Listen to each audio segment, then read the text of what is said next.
Hi everyone, good evening. My name is Saurabh and I welcome you to Arjuna Academy. Okay, चलो तो यार अपन अपना preparation start करते हैं, अपन अपना प्रिपरेशन कंटिन्यू करते हैं. लेट्स गो अहेड एंड आज हम लोग समझने की कोशिश करते हैं something about ethanol. So ethanol की फिजिकल एंड केमिकल प्रॉपर्टीज़ को देखने की कोशिश करते हैं. Okay, let's just try to understand. तो सबसे पहली चीज़ कि ये इसका पीएच क्या होता है. इसका पीएच होता है लगभग 7. इसका क्या मतलब है कि दिस इज़ न्यूट्रल. ना ये एसिड है ना ये बेस है. ओके, चलो इसकी दूसरी प्रॉपर्टी क्या देख लेते हैं कि भाई अगर मैं यहाँ पे it can not change the colour, it can not change the colour of litmus paper. है ना, कहने का क्या मतलब है कि भाई ये जो लिटमस पेपर है क्या ये उसका कलर चेंज करेगा. Definitely not. It is not going to change the colour of litmus paper. Okay, it will keep the colour intact. अच्छा, थर्ड चीज़ क्या है पता है कि इसका बॉइलिंग पॉइंट क्या है. इसका बॉइलिंग पॉइंट है, इसका boiling point is 78 degree Celsius. अच्छा, इसका मेल्टिंग पॉइंट क्या है. इसका मेल्टिंग पॉइंट है, इसका melting point is somewhere around 115 degree Celsius, -115 degree Celsius.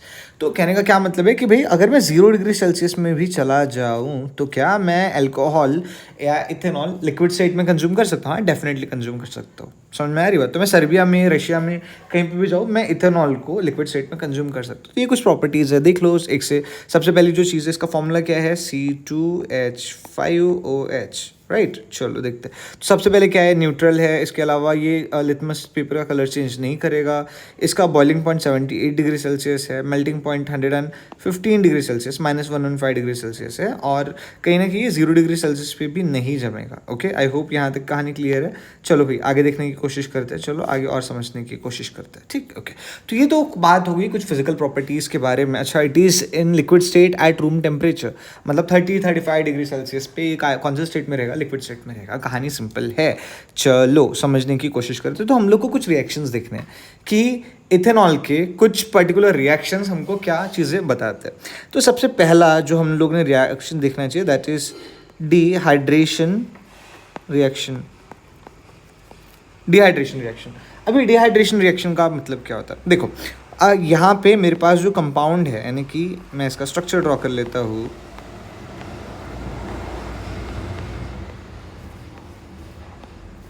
तो ये जो मेरा कंपाउंड है इसके अंदर में ये OH यानी कि हाइड्रोक्सिल ग्रुप अटैच्ड है.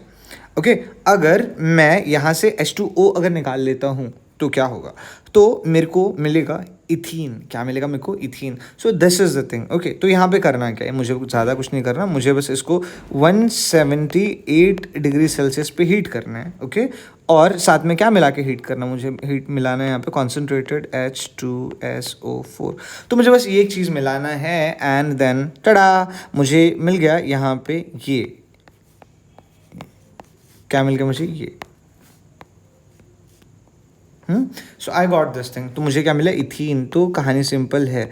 When ethanol is heated at a temperature of 178 degrees Celsius in the presence of concentrated H2SO4, then I will get a molecule of ethene. मेरे को कौन सा कंपाउंड मिलेगा, इथीन. साथ में क्या रिलीज होगा, H2O.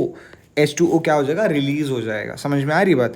तो ये वाला OH ग्रुप और ये H, इन्होंने क्या कर लिया, अपना एक बॉन्ड बना लिया. समझ में आ रही बात. और यहाँ पे डबल बॉन्ड एस्टैब्लिश हो गया. तो ये जो रिएक्शन है this is known as what, dehydration reaction. Okay, चलो भाई आगे देखने की और कोशिश करते हैं. अच्छा, इथेनॉल जो है, इथेनॉल अगर मैं सोडियम के साथ अगर रिएक्ट करता हूँ, इथेनॉल को अगर मैं सोडियम के साथ रिएक्ट कराता हूँ तो मुझे क्या देखने को मिलेगा, reaction with sodium. Reaction with sodium, चलो समझने की कोशिश करते हैं. C2H5OH plus Na. ठीक, चलो देखते भी. तो अगर मैं इस रिएक्शन को प्रोसीड कराता हूँ, अगर मैं यहाँ पर आगे बढ़ाता हूँ तो मुझे क्या देखने को मिलेगा, मुझे देखने को मिलेगा यहाँ पे ये कुछ, ये ऐसा कंपाउंड 2C2H5ONA प्लस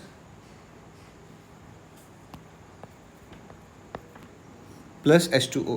तो यार यहाँ पे जब जब मैं इसको क्या करता हूँ, जब जब मैं इसको सोडियम मेटल के साथ रिएक्ट करता हूँ, इथेनॉल को जब मैं किसके साथ रिएक्ट कराऊंगा, जब मैं इसको सोडियम मेटल के साथ रिएक्ट कराऊंगा, तो मुझे यहाँ पे क्या देखने को मिलेगा, तो मुझे यहाँ पे देखने को मिलेगा सोडियम इथॉक्साइड। मुझे यहाँ पे कौन सा कंपाउंड मिल रहा है, सोडियम इथॉक्साइड, और साथ में क्या रिलीज हो रहा है, साथ में रिलीज हो रहा है H2O। ओके, तो क्या हम लोग ने दो रिएक्शन समझने की कोशिश की, दो रिएक्शन ऑफ व्हाट, दो रिएक्शन ऑफ इथेनॉल। चलो इसको अगला रिएक्शन की तरफ आगे बढ़ने की कोशिश करते हैं। ओके चलो, तो मुझे एक बात बताओ यार, यहाँ पे क्या ऐसा कुछ होगा क्या, यहाँ पे एडिशन रिएक्शन हो सकता है? हाँ, एडिशन रिएक्शन भी हो सकता है, लेकिन उसके पहले चलो स्टेरिफिकेशन देखते हैं। अच्छा कंपाउंड, अच्छा सा टर्म है स्टेरिफिकेशन, या स्टेरिफिकेशन को ही शास्त्रों में क्या बोला गया, reaction with carboxylic acid. Okay, तो अगर अपन क्या करें, इथेनॉल को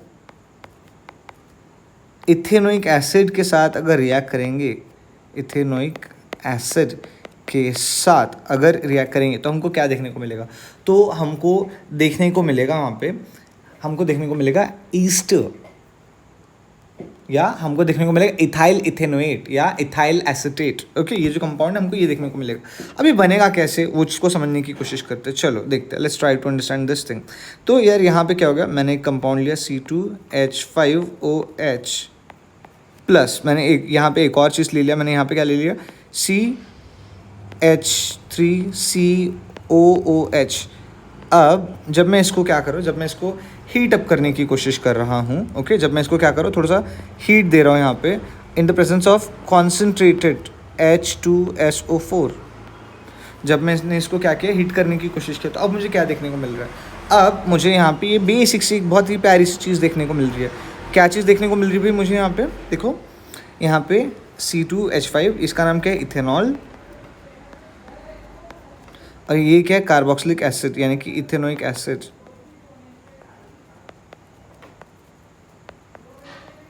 इथेनोइक एसिड, अब ये लोग क्या बनाएंगे देखते हैं यहाँ पे, तो यहाँ पे मेरे को क्या मिला, C2H5, फिर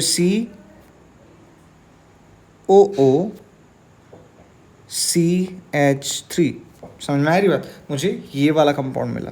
ओके चलो भी आगे देखने की कोशिश करते हैं, साथ में क्या रिलीज होगा, साथ में रिलीज होगा H2O। Okay so I got this. तो ये जो कंपाउंड मिला है मेरे बच्चों, इसका नाम क्या है, इसका नाम है इथाइल इथेनोएट।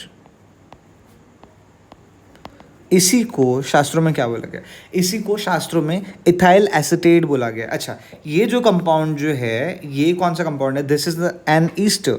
और ये जो ईस्टर, इसका टेस्ट हम लोग कैसे करते हैं, जब हम लोग इसको स्मेल लेने की कोशिश करते हैं तो हमको एक स्वीट सा ओडर आता है, स्वीट स्मेल प्रूव्स कि भाई क्या हुआ है, ईस्टर हुआ है। समझ में आ रही बात। तो ये जो रिएक्शन है बेटा, यहाँ पे इसको क्या बोला गया है, इसको बोला गया esterification.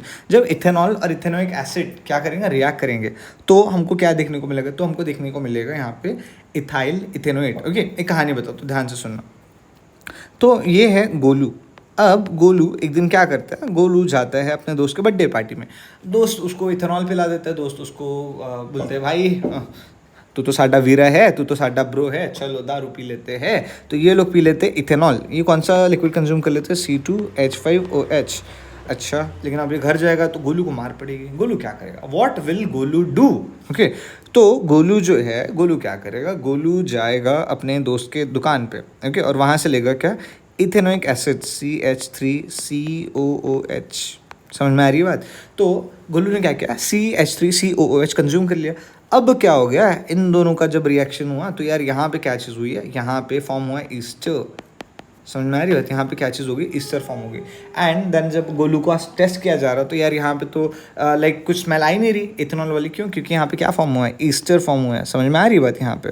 So this is the thing, यहाँ पे CH3COO C2H5 ये वाला कंपाउंड फॉर्म हो चुका था, और इसलिए गोलू हमारा पकड़ा नहीं गया।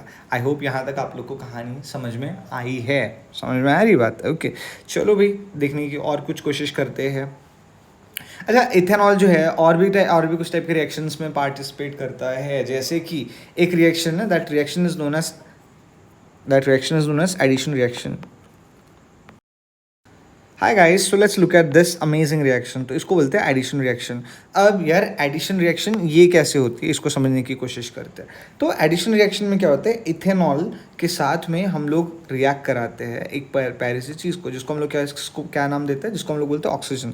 अब ऑक्सीजन जो है ये हम लोग ऐसे डायरेक्टली नहीं रिएक्ट कराते, ये हम लोग with the help of oxidising agent react करवाते हैं। समझ में आ रही बात? तो हम लोग जो है, हम लोग यहाँ पे क्या लेते हैं ऑक्सीडाइजिंग एजेंट के तौर पे? अल्केलाइन KMnO4 या फिर एसिडिक K2Cr2O7। हम लोग ये कंपाउंड लेते हैं। या क्या क्या लिया अपन लोग ने, या तो अपन लेंगे दोनों में से कोई एक लेंगे, अल्कलाइन KMnO4, ओके, या तो फिर K2Cr2O7। ठीक है बच्चों। अब यार यहाँ पे क्या चीज़ हो जाएगा, अब हमको यहाँ पे एक कंपाउंड देखने को मिलेगा। अब सोचो इसका स्ट्रक्चर कैसा बनेगा, देख लो पहले ये वाला स्ट्रक्चर।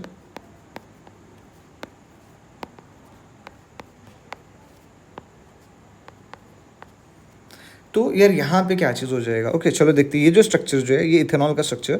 अब यहाँ पे क्या बनेगा, इथेनॉइक एसिड बनेगा। तो इथेनॉइक एसिड का फॉर्मूला क्या आ जाएगा, CH3COOH। Okay, now let's balance this particular reaction. तो ये बैलेंस कैसे होगा समझने की कोशिश करते हैं। देखो इधर कितने हाइड्रोजन, 5 और 1 6, और इधर कितने हाइड्रोजन है, 2 और 3 और 1 4। समझ में आ रही बात? तो ये तो यहाँ पे बैलेंस तो नहीं छो पा रही है। अब क्या करेंगे, तो कहने का क्या मतलब है, इधर से 2 हाइड्रोजन गए, 2 हाइड्रोजन गए, ओके, और साथ में क्या आएगा, ऑक्सीजन। तो यार अगर मैं इसको O2 लिख लूँ तो काम बन जाएगा क्या? हाँ डेफिनेटली बन जाएगा। समझ में आ रही बात? तो क्या ये मेरे को रिएक्शन मिल रही है क्या? ये देखो, ये मेरे को यही कंपाउंड तो चाहिए था मेरे दोस्त, CH3COOH। ओके, तो मेरे को यहाँ पे क्या मिला, इथेनॉइक एसिड मिला मेरे को। what did I get? I got ethanoic acid, okay, and I need to be very very clear कि ethanoic acid अगर मेरे को ऑब्टेन करना है तो मेरे को एडिशन रिएक्शन के थ्रू जाना पड़ेगा। तो बच्चों हम लोग ने कौन से रिएक्शंस एक बार देखे, इसको एक बार रिकॉल करने की कोशिश कर लेते हैं। ओके, अभी हम लोग का बचा है कंबशन रिएक्शन। कंबशन रिएक्शन हम लोग नेक्स्ट वीडियो में देखेंगे। तो देखो हम लोग ने क्या क्या चीज़ें पढ़ी है। देखो हम लोग ने पढ़ा एडिशन रिएक्शन, ठीक, हम लोग ने देखा एस्टेरिफिकेशन, फिर हम लोग ने देखा डिहाइड्रेशन, और हम लोग ने देखा रिएक्शन विद सोडियम। ये 4 रिएक्शंस हम लोगों ने देखी है। अगर आप लोग को वीडियोस अच्छे लग रहे हैं, आप लाइक शेयर सब्सक्राइब तो कर ही सकते हो। साथ में अगर आपको फाउंडेशन के लिए भी पढ़ना है, just reach out to me on this number 7972449790 on WhatsApp. Okay, आप मुझे इस नंबर पर कॉल भी कर सकते हो। अच्छा, एक और चीज़ है मेरे दोस्त कि यार अगर आपको किसी भी टाइप का डाउट हो, किसी भी टाइप का इशू हो, दिक्कत हो, कॉम्प्लिकेशंस हो, you can just directly reach out to me on this number. Okay fine. तो चलो, this is going to be one stop solution for JEE, then NEET, and of course 8th, 9th and 10th. Okay, so see you soon. Chalo, bye bye.